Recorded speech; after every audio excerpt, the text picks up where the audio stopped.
Hey, what's going on, everybody? You know who it is. Paul Castro Jr. here. Today we're doing something a little bit different. We've talked about various topics on the show, and today we're going to talk about one specifically, which is the different genres of voiceover. We've had guests on who are pretty proficient or work pretty heavily in anime, video games, animation, commercial, promo. But there's so much more than just kind of those big ticket items that we hear so much about, and even still the intricacies of what each of those are. I wanted to break down in further detail for those of you who are aspiring to work in voiceover and become voice actors specifically. So hopefully, you'll be able to learn a little bit more about what you can do in pursuing a career doing voiceover or voice acting, that it's not just kind of a one track only. Even if you are interested in one thing more so than another, there are so many different options, so many different avenues to go down to find a lucrative and profitable career, because working as an actor, as an artist, is very difficult because there is no such thing as job security for the most of us. And in voiceover, you limit yourself by pigeonholing into one genre of voiceover or voice acting. There is so much more that can be done at the same time as you pursuing one of the more attractive things like animation, anime, video games. Most people get into voiceover for those reasons, but they shouldn't be the only thing you're doing if you are pursuing this kind of career. So strap in, and we're going to be talking some more about voiceover and the genres that is within it on the Points of Experience podcast. See you in a second.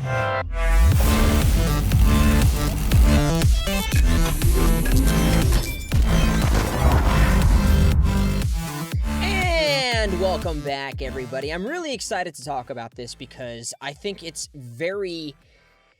it might be the most important thing for anybody aspiring to become a voice actor. We get so hung up on the glamour that can be attached to being a performer, the announcing of anime roles and video game roles and animation and these things that attract followers, that it can often hinder us from what can really create a sustainable career.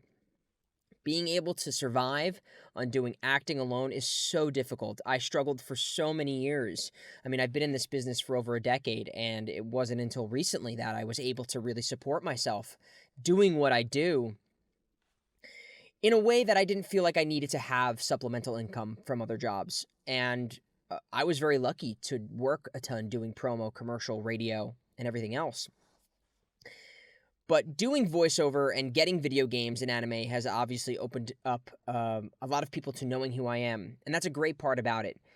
But you can make a ton of income doing the other things that I mentioned, and even more. I actually wrote an article for a company called Audient. They're an audio company. They make interfaces, preamps. I've got the ASP 880 behind me. I'm actually recording on the Evo 4 right now. Audient is a great company, and I highly recommend them, and I've written articles for them. You can check this one out specifically on my website if you go to paulcastrojr.com/links. If we can put that up there, Keith, and if you click the 10 categories of voiceover, it has a little bit of information, and I'm going to expand upon that here. So I've been talking about this for a while, and I really hope for those of you interested in pursuing a career here that this will attract you to find a love and a passion for booking more types of work than just the ones that are content that we all love and consume. But first, we're going to talk animation, because that is kind of the cornerstone of what people consider for voiceover and voice acting. You know, it started off with the cartoons from Nickelodeon and Cartoon Network, and the Bugs Bunny, the Looney Tunes, the Mel Blancs of this world, Tex Avery, Roadrunner, all that great stuff. People know animation. That's where people started to putting names to voices in the world of performance and on camera and in television and movies. It was through animated series, and as we've progressed through history, there has been an explosion of animated work being done, especially with the new streamers like Hulu, Netflix, and HBO Max. There's tons of animated series being made, and if you are interested in doing animation, if you're interested in being on a series and having that type of work, number one, oftentimes it is union work. Very rarely is there a high-profile animated series on a major network that is an origination of a U.S. title that isn't union. There are plenty of titles that have come from other countries where you're dubbing over animation, and they are then being sold as English translations, non-union. That happens all the time. But a lot of the work in America for animated series is oftentimes union. A lot of stuff is recorded also in Toronto and Canada that may be non-union. I can think of tons of things like Winx Club for a while was being recorded that way. I think even Pokemon started non-union, but that's actually considered anime, but we'll talk about that later. So a lot of animated series, they do attract union contracts, which means they're going to pay minimums, and you're going to be working into a pension and unemployment and your retirement fund, which is really great stuff. Animation predominantly is being recorded in Los Angeles. Like I said, there's stuff being done in Toronto. There is some stuff being done in New York and all over the United States, but we're talking the bulk of it.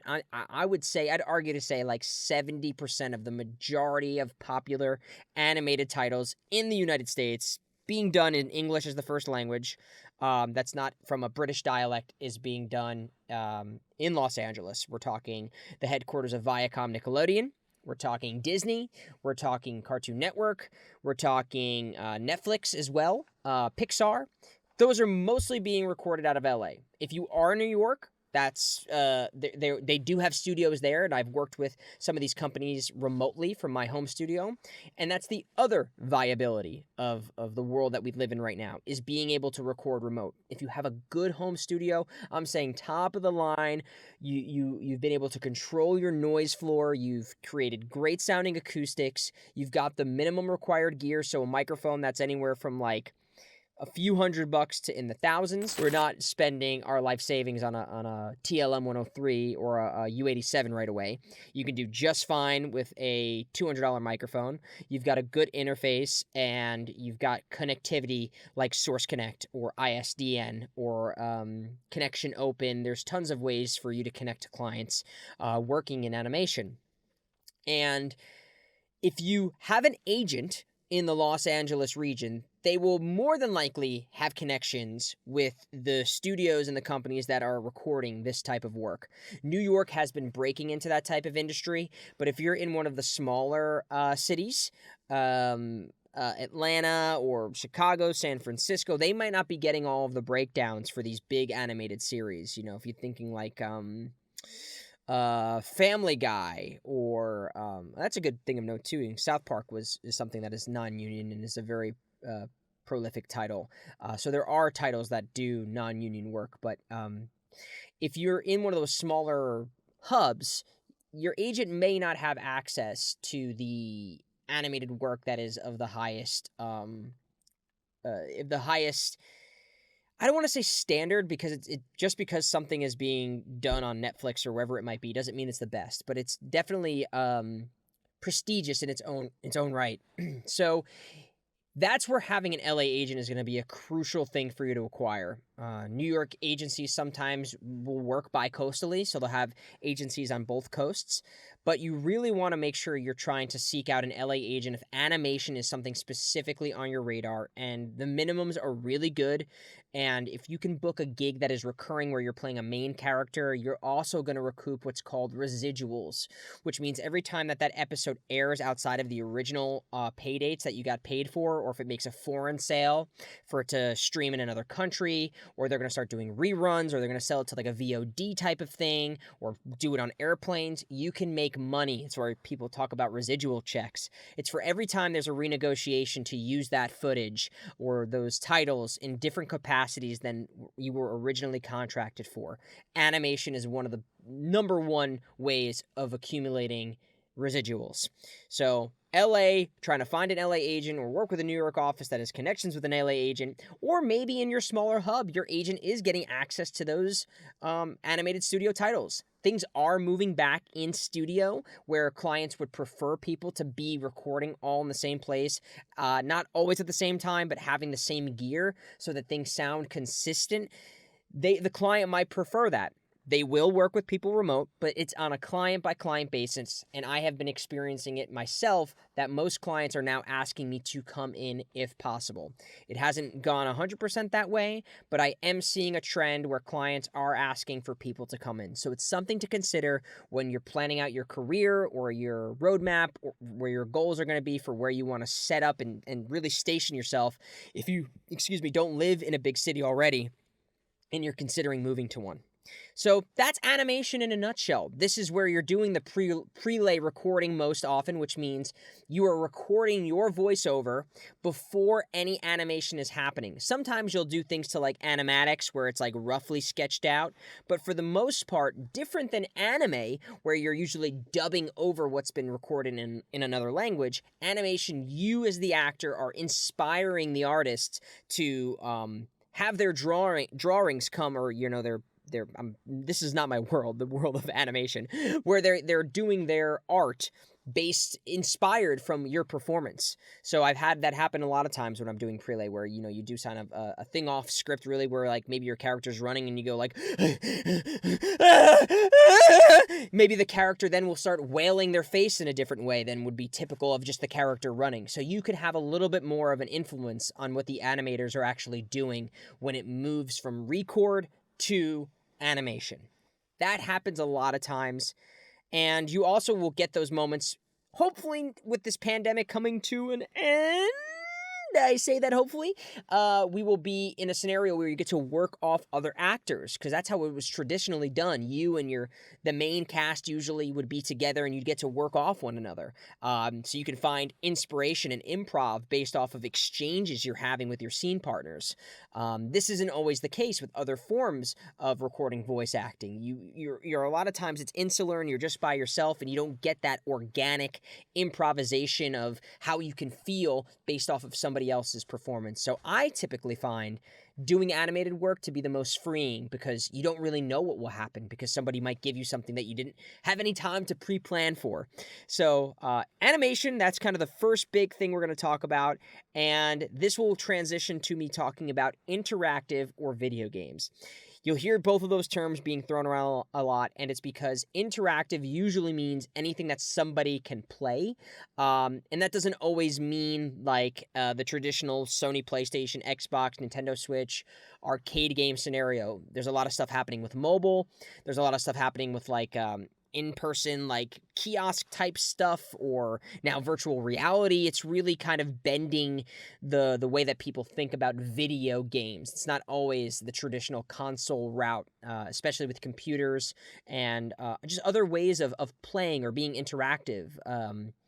It could be even something that is working within like a theme park of some sorts. Interactive can be not always just your traditional formatted video game. This is another thing where LA is doing a bulk of the video game work. And everything I said about recording remotely and clients being a little bit picky about getting people back in studio and things being consistent, that is also happening with video games. The difference with video games is that you're oftentimes going to be recording for a bulk section of something. So like, for instance, with Neo, The World Ends With You that I did, I recorded for a few months by myself because I was dubbing over something. But there's just so much content, so you're not necessarily doing things in order of the way the game happens. You might do a whole bulk section of efforts. You might do a bulk section of stuff to picture, which is where you're dubbing over the animated scenes where you maybe might not be the original actor, but if you're doing something like an Uncharted, maybe you are. So there's varying different ways that you might be recording that isn't true or consistent. They bend the rules a little bit, where animation, it's pretty consistent that if you're doing prelay, you'll do that, and then you might do some pickups to like an animatic of sorts. Video games, it's really whatever the studio it is where the game originated from, and you could be working on games from... It's a combination, really. It's a combination of like anime, animation, dubbing, and improv, because you don't really know necessarily what you're doing. And video games have been one of the most fulfilling and fun things that I've gotten to do, because while you do get to improv in animation, video games, the story is oftentimes very rich, and it's it's very real and grounded now. You're seeing video game work being most closely relatable to film work. They really want intimate performances, real performances, whereas, animation could stretch anything from SpongeBob SquarePants to something a little bit more serious, but you have to know the audience that it's playing towards. Sometimes you're doing a kid show where things might be a little bit more bold and emphatic, whereas video games, you might get those wacky and crazy characters, but you're so much of it now, a really large bulk majority of it, unless it's like a genre thing, like I said, for kids, or it is a broad comedy. A lot of the video games, these MMORPGs that are happening, Final Fantasy 14 or World of Warcrafts or the Call of Duties, they really want real intimate conversations, like you're talking to someone like you would in an on-camera scenario. Like, all right, guys, the mission's happening right now. We got to get back to your...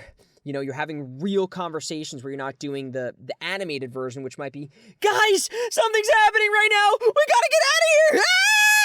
That's, a really big stark difference between the two genres. And video games, you do get the opportunity to do all of it. Depending upon what you're doing. You might be doing like an anime video game or like an RPG that has those wacky characters and moments.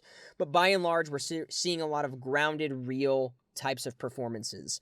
And in LA, there's tons of studios who work on these video games. We got the big studios like Sony and EA. A lot of the AAA game titles are being done out here. Rockstar Games is in New York, and there are some scattered throughout the world, but predominantly it is LA. A couple of studios in New York and the surrounding regions, and then there's ones scattered about. If I was truly interested in video games, LA would be my target for where I would want to live, because that's where most of the agents, again, are getting these works, because especially if it requires something like motion capture or performance capture or facial capture, those studios are more than likely going to want you to come in to do that. I have not experienced them sending me a PCAP or mocap rig where they want to take maybe inspiration from you and what you do when you're acting on mic for the character. Like if you do certain things, they might want to say, oh, that'd be great for the character, and I want it to be done that way. And they take basically your generated image to do that. I've not done that remotely. I don't know if the technology is quite there yet. But when you see people in those like spandex suits with the balls attached to them, that's more than likely going to be motion capture.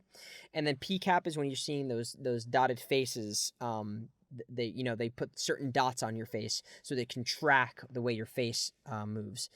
And I do know people have done that, but I don't know if that's a regular practice. And especially if you're starting out, I've seen people like Steve Bloom and Yuri Lowenthal do it. These are people who are working in games regularly. And this might be a title that they've already been working on for a long time, and they might not be available wherever they are to come into studio. They might be out of the state, and they just need, a pickup, or they need to do a recording session immediately for some reason. So there's going to be more flexibility if you've been working in this industry for a while. But maybe that'll change. I don't know. I don't know if the technology is there yet. But in my experience, more than likely they want you to come in so they can really control the environment and make sure that everything is done correctly. And Sony and all these stages are out here too when they're doing those.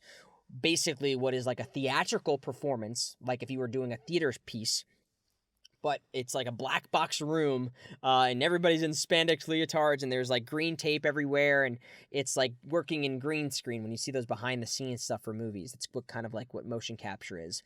So video games really has a very broad spectrum of what you could be doing. You could be working on camera, doing kind of an original title like an Uncharted or a God of War, or you could be working on like an RPG where you are doing dubbing, or you could be doing like performance capture, like if you were doing Horizon or something. Really there's a lot of possibilities for what you could be doing, even to just traditional recording from your home studio on like a mobile game.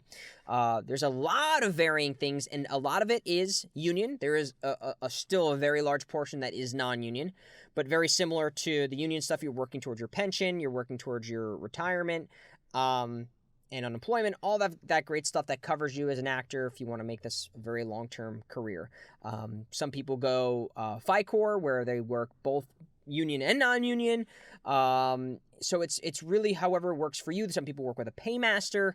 It's whatever is most conducive for your career, and at the end of the day, that's going to be a personal choice depending upon what your goals are and what works best for you and the clients you most work with. I highly suggest working non-union as much as you can until you have to join union, because there is a lot of union work, and if you haven't been working extensively in union right away, you don't want to remove yourself from the possibility to learn on the job and give yourself the time to grow and make mistakes.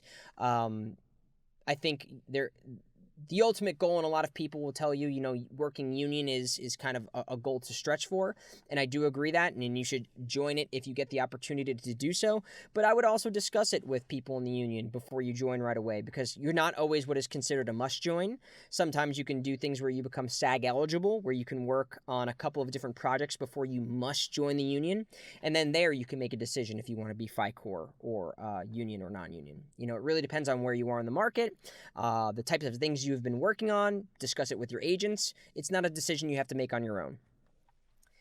From video games, we're going to move to anime. Anime has been exploding lately, and with the merger of Crunchyroll and Funimation, we have seen things that had been, people all over really doing anime forever, everywhere. It was happening in New York or the surrounding areas, LA and Texas, but really predominantly right now, if you're interested in anime, Crunchy Funny is happening in Texas. That's where, if my goal was to be an anime actor and work on those specific titles, that would be the place I would go. NYAV Post. There's tons of studios in LA like Mark Grau and Cup of Tea. People get anime titles here and there. Sound Cadence. Some of these places have different studios in every different location, and they might be getting these anime things. Bang Zoom is in LA, so they're doing a fair amount of anime, but the bulk majority of the Crunchyroll Funimation stuff is happening in Texas. There was some stuff like in the early 2000s and 90s, like Pokemon started out in New York, Yu-Gi-Oh! A lot of those Adult Swim titles from that time were happening there. So it's not necessarily the same now. Crunchyroll and Funimation really is predominantly happening in Texas. So not to say that it's impossible. I still work on anime stuff from my studio in LA, and I work with New York, or I'll work with Texas, and it really just depends. It's on a case-by-case basis, but if I had to assess the industry right now, Texas is really, really the place to be. And there are places in like Canada, they'll do their own dubs sometimes. So this isn't something like I have to be in Texas to do anime, but if that is like your overarching bleeding ferocity goal, that would be the place I would recommend somebody to go, because then you can also start networking and finding a way within that industry, and from there you can maybe branch out to then going to LA. Like we had Damon Mills on here, he talked about that, starting in Texas and then moving to LA, and I know tons of people who started in LA, and like Amanda C. Miller, she started in, I don't know if she started in New York, but she moved to Atlanta eventually, and she still works on tons of stuff too. So it's a case-by-case basis, but if you really want to make a name for yourself, start your networking, I think Texas is a great place to be. Again, you can work remotely and make connections with these other studios doing things other places, but if we're looking at the vast majority, it is Texas. Now, again, anime, you're going to be dubbing stuff more often than not. This has been recorded in another language, usually Japanese, and you're going to be matching the lift flaps. So they're going to be putting you with some beeps, and on the third beep, you're just going to go beep, beep, beep, and on the imaginary 4 beep, you're going to go and do your lines. So you're taking inspiration from a performance that has already been captured, and you're doing your own version of it, but you have to stay within those guidelines to a degree. You want to make sure you're telling the same story, and a good director will make sure you're doing that. I've had the pleasure of working on a lot of really great dubs, and I got to put a little bit of my own flavor on things, like in Belle, the Beast. I don't sound the same as the person who did the original Japanese, and I got to be true to myself, and I didn't have to force myself to try and sound exactly like them. So while that's an important thing, especially in auditions, I think making it your own is more important than trying to be a carbon copy replica of what they did in the Japanese. Bring what you can to the role. Show your range as an actor. Make sure you can hit those same emotional beats, and then you can kind of flavor in a certain sound if you have an idea for the character or matching what they gave you in your reference. There are still a lot of things that are happening anime-wise where it is you are able to record from home. Sometimes they'll send you a rig. I've had this happen in video games before. They'll send you a rig so you are recording the same things. And a lot of times you're just recording via like a free Connection Open or the other various Source Connect-like platforms, and then you'll see your script on Zoom, and then you'll watch the picture and read your lines at the same time. So having two screens is very important. You can't really tell right now, but I have a monitor and a iPad. They're both off in the back behind me right now, if you're listening. I have a screen where I watch the picture, and then I have another screen where I'm reading my lines, and I try to like look at them both at the same time or memorize my lines and only look at the lip flaps and make sure I'm matching the pace. But that's the most important thing in anime and some video games that have anime, is making sure you get the rhythm of what is being performed. Is if there's breaks, if there's breaths, if there's efforts happening on the line, to be making a mental Rolodex of these things that you have to do while also staying true to the performance. It's a lot of juggling balls, and it takes a lot of skills an actor to get used to doing all of those things while giving a truthful and authentic performance. A lot of people love anime because that's the thing that creates a lot of fans and opens up the world of conventions, which can be very lucrative, and I understand that. But anime can typically pay very low, especially if you're working non-union, and the work can be far and few if you're not working regularly with a Crunchyroll, Funimation type of client. So you're not making a lot of money up front usually. The rates have gotten better, especially in the union work. You know, you're getting that $100 and some odd minimum. I think it's like $135 or $185. I can't remember exactly, plus 50%, and maybe percentage that goes towards your agent. I don't have the exact number. Somebody can pull it up if you go to SAG-AFTRA's website and look at their rate sheet. But you know, you'll have that 2-hour minimum guarantee, so you'll make like $300 minimum. Plus, you can get more work. You know, you're only guaranteed the 2 hours. You might work for 4. And that's pretty much the cap that they can do per day, I think, is 4 hours. I don't know if I've ever worked a session longer than 4 hours. And for things that are more vocally intensive, we just had some stuff in the latest contracts in SAG-AFTRA go through where you're now protected, where you have to get paid a little bit more, and they can only work you so much. So more benefits, again, to being in the union is the protection you get as an actor, people looking out for you, looking out for your instrument, and they're being held accountable if they don't follow those procedures. Non-union, it's not necessarily the case, and you have to oftentimes be your own advocate, especially in the moment, because there's no strict rules or regulations that they have to adhere to. There's a lot of great non-union directors and producers that will. Sometimes they are voice actors and they know what it's like, so it's just a little bit more of record keeping you have to do for yourself and being your own advocate. That's really important. So anime is great. It's fun. I love it. It's definitely a different muscle you have to flex. But that leads me to one of the most lucrative types of voiceover, which is commercial voiceover. I know that phrase can be a little misleading, but commercial voiceover pretty much means anything that is promoting a product, is trying to sell something. So brands, Coca-Cola, Amazon, any car company, pretty much anything where you're seeing a narration that's going to like a video to sell something. So if you see like a Kia commercial and they're like, the Kia has all new high trims and rims and great tires, and it does this and it does that, and it's great. It's buy a Kia. That's oftentimes what's considered commercial voiceover. And because in the world of commercial, they're selling things for these big corporations and these marketing agencies, there's a lot of money to be made. These companies have money to spend on their promotion and their marketing, and the place to make this type of money is in commercials. Even if you have a small gig, the way that commercial works is that it works in the way, what is the geographical places that this commercial is being distributed? So if it's being distributed in major markets, if it's being distributed in small cities, in certain hubs, they have to pay depending upon where this thing is being distributed. So if you work with a big company that wants to use your commercial on TV all over, you're making the creme de la creme of commercial gigs.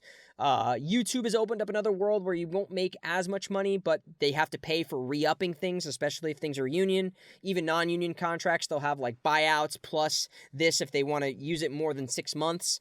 But there's just so much money to be made in commercial because it's happening so rapid fire. Think about all the brands that you know in the world. Like every single brand you can imagine. Of course, I can't find a brand, but the iPhone, anything. I have Ultra Pro deck box here for Magic cards, but like these people are constantly making ads, and they're oftentimes trying to instruct the listener on what it is exactly that they're selling, or the deals, the specifications. And commercial work is usually being done to video. And a lot of commercial work is actually done out of New York. A lot of it happens in LA too. But it is also sprinkled out throughout the various markets. But when we're talking the big companies, they're often looking towards the two coasts for the commercial work, although there have been the other smaller hubs that have been really making a name for themselves. I mean, there's a lot of VO work in Atlanta. There's a lot in Chicago, Boston, again, Toronto. But even the other cities that aren't those prolific in terms of the entertainment industry, Denver. I've worked a ton in voiceover for things that happen like out of New Hampshire. Sometimes they'll go to the agencies and the casting directors that work out of the big hubs, but sometimes they have their own local markets, and you can actually find agents that are in those smaller hubs, especially if you live there. I'm sure if you look up online, like, Salt Lake City voiceover agent, there's probably an agency, and they probably work with the companies that are based out of Salt Lake City or smaller companies that aren't as big as the Amazons and whatnot, what have you. But they're very popular wherever you might be, like a Salt Lake company that works in skiing equipment, it's based out of Salt Lake. They might work within that industry, and they have money to spend on this to make sure that their product is being promoted properly. And depending upon their reach, you can really, especially if it's a recurring gig, where if you become the voice of like the Geico Gecko or the Progressive voice or Honda or anything really. I mean, I worked for Gerber, and that one gig where I said one line, I think to date has still paid me the most money I've ever made working in the entertainment industry. I did a bit where I said, who's your daddy? But because Gerber was playing and I was voicing like a little baby, it went on TV commercials, it went to YouTube, and it re-upped for so long that I just made so much money on the residuals. So I made a really good bulk upfront fee and then tons of money in residuals. And that's what's great about commercials, is you will get paid for all the additional times that they want to use it, especially if you're contracted that way. Union will look out for you. Non-union, the big thing to look out for, the word, the phrase, the flashing red lights, is the term in perpetuity. That means they own it forever and they don't have to pay you any more money. Please stay away from that stuff. In perpetuity is so dangerous to you. It gives you no protection, no leeway. They could pretty much use and abuse whatever you've done to whatever they want and reform it and circulate it on things. It's just a very big nightmare to deal with, so please stay clear of in perpetuity. But again, Madison Avenue is really known to be like the commercial world of New York voiceover. There's a lot of stuff happening in LA, but there's also tons of companies like FCB in Chicago that work extensively with a lot of these brands, and they will go out to the different coasts. And a lot of times you can record it from anywhere. I've recorded a ton of commercial work from hotel rooms. So as long as you know how to build a remote home studio, you'll be in good shape. If you have a good microphone, like a 416, a lot of commercial people like to use the 416 because of the shotgun. It sounds really crisp, and it cuts out a lot of the noise floor. It doesn't have a lot of self noise. And if you've got a good traveling USB interface like the Evo 4 or the Scarlett Solo, these things are like $100. In addition to a decent microphone that doesn't pick up a lot of self noise and the room noise, you could really be working from anywhere. If you have a good studio set up in Buffalo, New York, Maria Pendolino, who is very prominent in the voiceover world, has been working out of Buffalo and making a killing in all the various different aspects, including commercial work. It's one of my favorites. It's given me the freedom to do a lot of things and to have the money to move to LA. So I will forever be grateful to commercial. And I think you should not be scared of commercial work. Commercial demos are often the first demo you should make because it tells an agent, are they able to help me make money?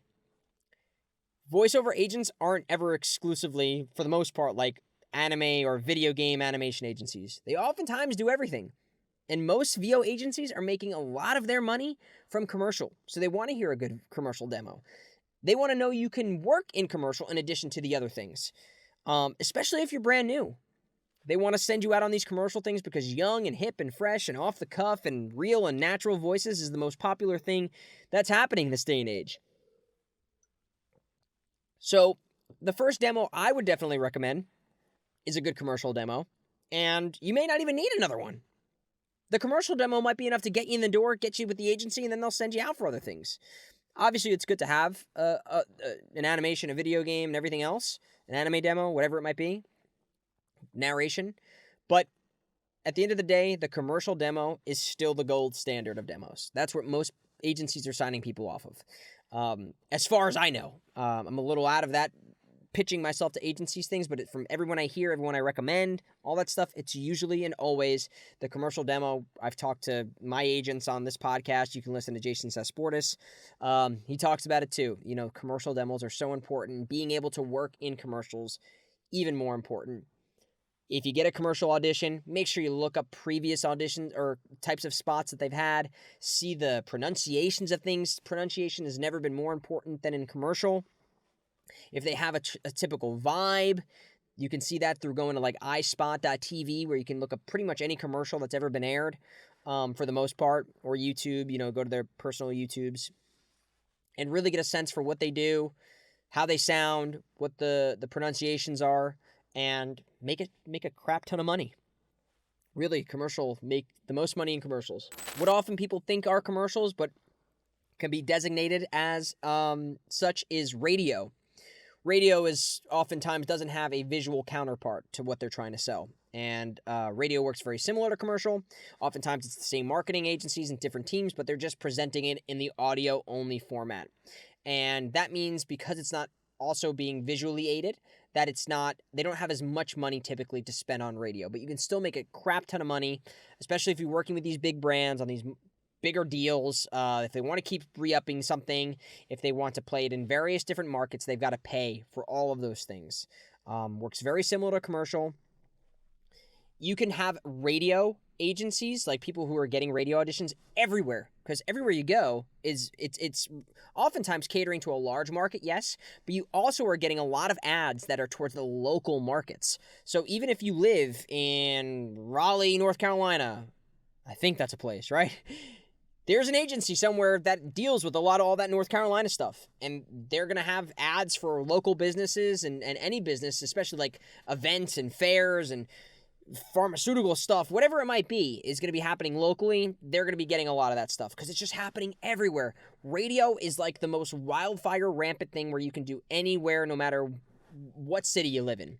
So that's a huge thing, and a radio demo is going to be your commercial demo. You showing that you know how to talk in a very compelling way, you know how to emphasize certain words and deals, like making sure you say, you know, the Toyota RAV4 clearly, and certain things like prices and participation may vary, limited time offer, like being sure you can hit things in certain speeds, because most commercial and radio spots are like 15s or 30s or 1 minutes. So making sure that you have a good pace to yourself, and also that you know how to be real and convey to real people, because you don't want to be, the idea of like the radio voice is so gone, like where it's like, all right, everybody, we got this going on here. That's really moving out, and it's more just like, have you ever had to go to the bathroom? What's the number one thing you need when you go to the bathroom? It's toilet paper. And Charmin Double Ultra is the best toilet paper I've ever had in my life. Legit, it is like I've never had something better. It's so smooth, it's soft, it does everything what I want. Charmin Double Ultra, go to Charmin.com. Something like that. That could be a radio commercial or a TV commercial. Very real, personable. It sounds like someone that you would know talking to you like your best friend and telling you to get something. That is the trend right now for commercial and radio. Commercial and radio, great money, a lot of money. I'm literally just looking at the list here of my things so I don't lose my place here. Again, Audient.com, tutorials, 10 categories of voiceover. You go to my link, you can check all this stuff out. It's just very big bullet points. We've got narration. Narration, in the broad sense, is like doing things for like Animal Planet, you know, where you're the David Ettenberg, I believe is his name. You know, you're the and then the animal is doing this, and he's moving, or whatever it is. You know, you're talking about, like, these documentaries that have narration. That's on, like, the big scale. You know, you're narrating something. But it also bleeds into, like, audiobooks, because audiobook narrators are kind of the same thing. But audiobooks are kind of its own world, and narration is also its own world, kind of, too. They all stem from, like, these are two categories of things where, in the more of the narration world, like the big narration world where you're kind of that prolific voice, you want to know how to read. You got to be able to pick up words in books and be able to sight read lots and lots and lots of words without tripping up always, and being able to pronounce things on the fly. You have to have a good sense of literature and grammar and pace and sentence structure, the musicality of things. I have not seen, in my experience, where there's traditionally, like, narration agencies, but there are certain companies that specifically work in this type of work, and you can self-submit to a lot of these companies. If you just Google, there's, like, a list of, like, you would do voiceover, narration, casting, and just see what lists come up, and you can just kind of cold submit if you have a narration demo. Audiobooks and Audible. Audible is based out of New York. It's actually New Jersey, in Newark, New Jersey, or Jersey City. Newark or Jersey City. I can't remember. It's been so long since I've had to go there. But that's how I made my connections through Audible, was working with them in New Jersey, out of New York, and getting auditions. And because I made a relationship there, I have still worked with them for my home studio here in LA. Audible is pretty much the biggest source of narration for audiobooks, and there's different types of work you can do through audiobooks where you are the main narrator, where you're doing long hours of sitting and recording, or what I do a lot of is group records, where it's more natural acting in the audiobook format for Audible, and you're working with a cast of people. It also kind of leaks into this world of podcasts now, too, where it's stuff for podcast platforms done in the vein of radio plays, which were like old-time plays just done on the radio. It's basically what these podcasts are now. They're like TV series that are audio form only. Audible is getting into that world now too. And Audible also has a version of their company called ACX, where anybody can really sign up to be a audiobook narrator, and you don't even need an agency. You can see the books that people are trying to get narrated. They give you the price, like $200 per finished hour. You can even get royalties based on how successful the book is, and you deal with a lot of that stuff yourself. And like I was saying earlier with the narration casting agencies and stuff, there's tons for audiobooks. You can, all over the world. Tons of companies, sometimes they'll be like German authors that are trying to get their book narrated into English. If they don't go through Audible, they might be going through a smaller agency or casting service. So there's a lot you can do on your own. Audiobooks, so many books are being converted from physical to audiobook format. I highly recommend it. It's the gift that keeps on giving for me. Working with is fantastic, and then also having ACX as a viable opportunity is great for so many authors. You can audition multiple times a week, right from your home, and if you have a good setup, you can work consistently, kind of at your own time too, unless you're working with a client. There's tons of money to be made in audiobooks, and I love it. I really do, being able to be kind of engrossed in these good stories. And there's one of my favorite audiobooks right now is the Star Wars. It's like Darth Plagueis or Darth Sidious. It's one of the villain dark side audiobooks where they added a lot of sound effects, and you get to play multiple different characters. So having range doing audiobooks is very helpful, but not a necessity. But a lot of times they'll ask you to kind of alter your voice in sometimes a slight way, or it could be dramatic, where if you're playing the main character, and let's say he's a young guy like me, and so I walked up to the store and I saw my best friend Jake. Yo, dude, what's up, man? Nothing much. Just hanging out. Dude, you gotta check this out, man. Making sure that the two characters are very distinguishable from each other is a huge part of audiobooks and narration, and practicing that, especially on the fly, is very helpful. Having like stock characters in your mind can be very helpful, and that's especially something I would include on your audiobook demo, is showing that you have that range and nuance, because it's so important for audiobooks and narration. E-learning, the mecca of untraversed world for most voice actors. e-learning is so great because there's tons of like apps and websites and college related things. There's so much to be done with education that uses audio support or audio references, like, you know, little tidbits like, what is the difference between this and this, or instructional videos. And this happens all over the world, again, kind of like radio. Getting in with certain companies that specialize in e-learning can be so fruitful. They'll want to keep coming back to you for different courses or for different versions of things.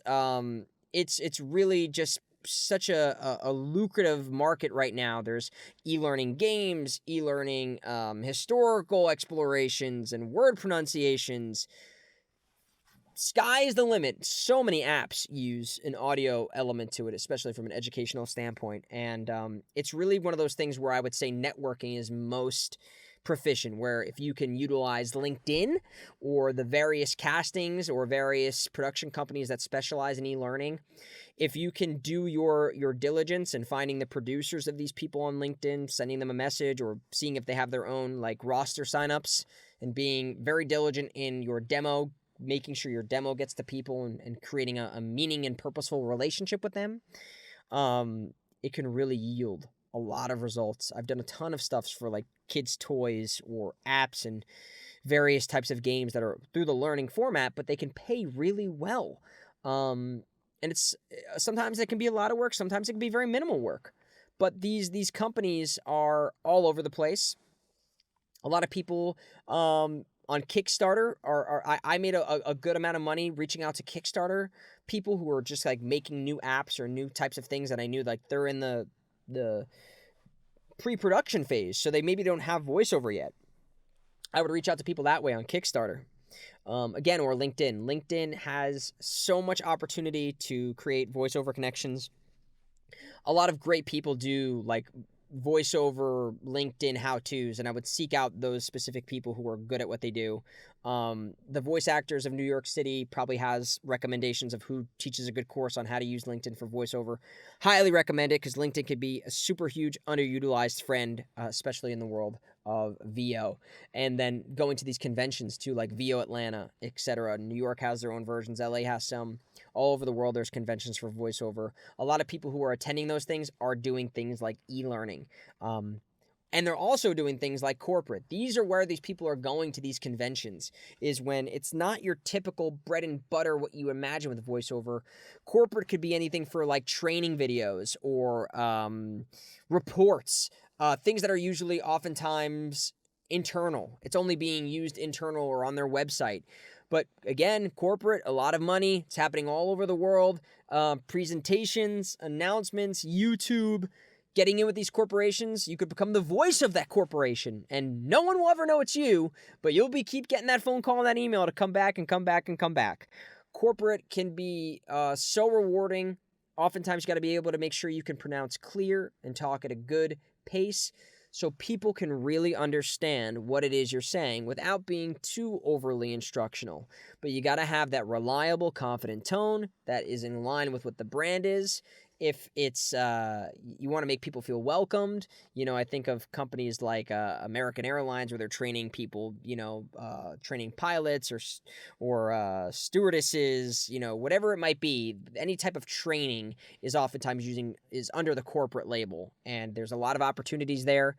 I've done a lot of corporate stuff for like younger companies. You think of things like Uber Eats or Amazon, where they want that little bit of a younger vibe. There's something for everybody, really depending upon what it is. But corporate is a really great place to start making a name for yourself. Another one here that we haven't talked about is trailers. Check out the episode with Gabe Kunda, who does a ton of trailers. That trailer voice still does kind of exist to a degree, where you're talking the inner world. We're doing this and this and this now. That voice still does exist, but now there's trailer voices of all different shapes, sizes, and kinds. It doesn't matter what you sound like, what you look like, any of that stuff. Depending upon what the show or the product is about, trailers is another way of breaking into the industry that was predominantly dominated by male men in their 50s. Now it's not the case. So There are certain companies, again, like we've talked about with audiobooks and things, where you can dive into the trailer world and see the people that are working specifically on that. But your agent's going to really pick up if you got a knack for trailers. And having a trailer demo can be very helpful. And don't shy away from this, because those things pay huge. And if you get in with something like Gabe Kunda has, where you're working for Marvel, they're going to keep calling you up. Because if your voice is, and the way you sell this movie is getting people into seats or TV shows, they're going to keep coming back to you. And again, there's so many different types of things, like Family Feud is oftentimes a little bit more bright and family helpful and friendly. Or Nickelodeon, where it's like, have you ever seen SpongeBob do something crazy? That's a lot of stuff that I do. Trailers there's probably something for you. You may not think of it because you don't have that inner world voice, but there's so much stuff to be done in trailers. It pays really well, and these clients want to keep coming back to you because they like consistency. And it's not just serious. It could be drama, it could be documentary, it could be comedy. Spans the limit, so there's probably a niche in there for you. Don't be discouraged if you don't have that inner world voice. Promos! This is really where I made a lot of my money. In New York, I was the voice of Nick's Sports. So I would do the, coming up next is Wild Grinders. Have fun with the wackiest people on earth. Next time on Nickelodeon, Saturdays at 5, only on Nickelodeon. Something to that degree I would do. And I was doing a lot of, like, the skateboarder stuff, because I have that type of energy.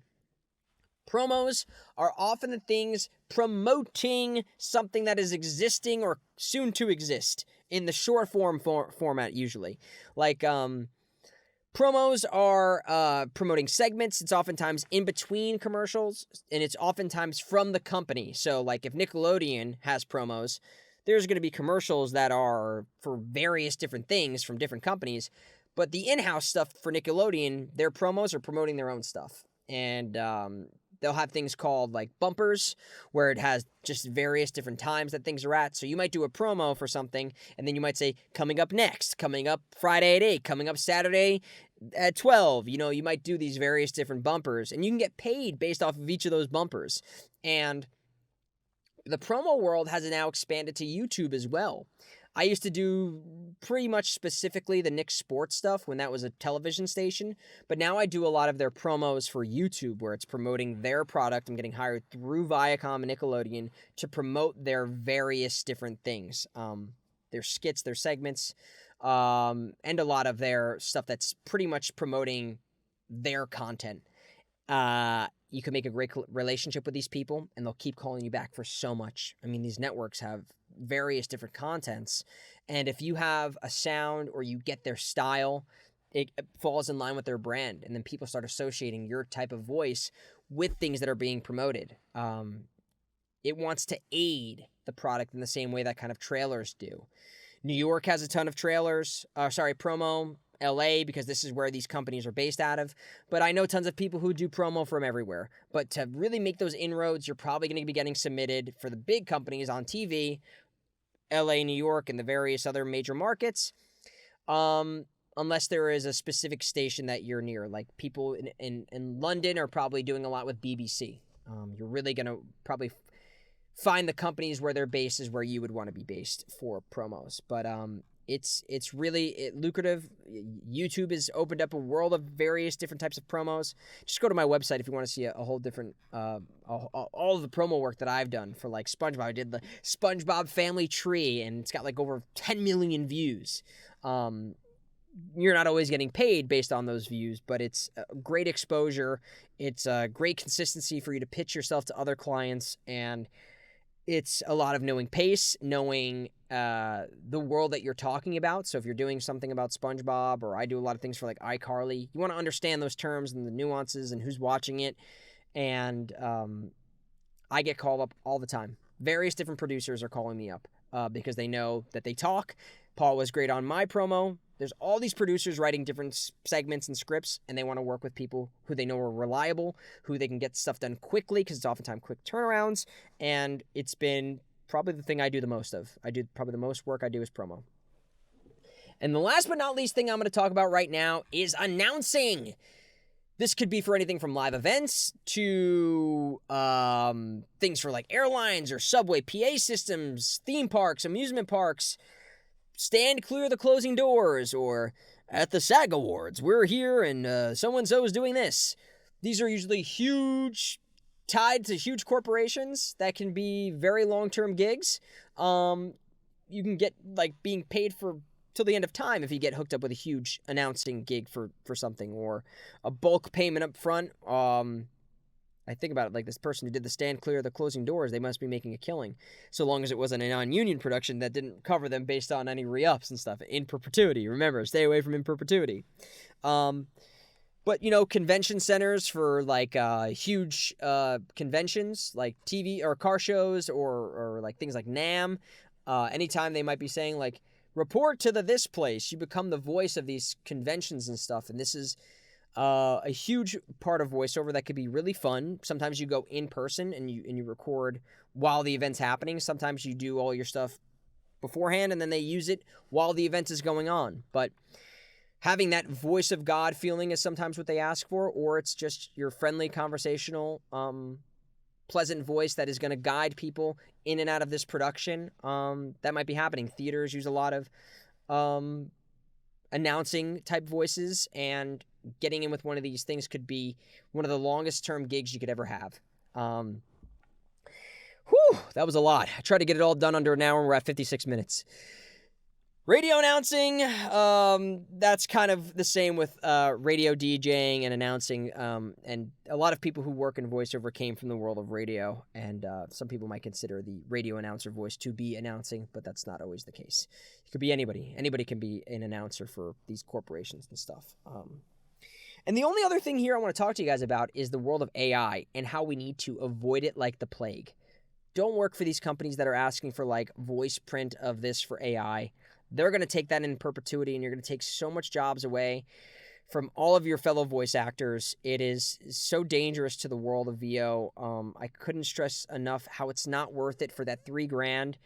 You're helping to destroy an industry that has merit in creativity and authenticity. And do we really want to venture into a world where there is no soul being attached to the words that we are hearing and consuming? That's the thing that you can't replicate, is a soul. And AI, it just can't get it. And so it might seem enticing, and I'm not here to judge anybody if you have to take these things, or, if it's something that you see before you and it's hard to say no. I get it. I'm just urging you to really consider the ramifications of what AI does to the world of voiceover and how it impacts your fellow artists and actors. Again, not here to judge, but I think if we can all collectively say it's not a good thing to do, then we're supporting each other and we're looking out for each other and longevity in our career, so that, the voice actor is still a commodity and not something that is so easily replaceable with technology. All right, that was my spiel in 1 hour, the categories and genres of VO. Don't think you just got to be an anime voice actor or video game voice actor. There's so much to be done, so many opportunities to make money. Please consider them all. An agent will be so appreciative if they know that you can be versatile in these various different genres. That's why they'll want to sign you. Because at the end of the day, an agent's job is to make money. They want to make money, and they want you to help them make money.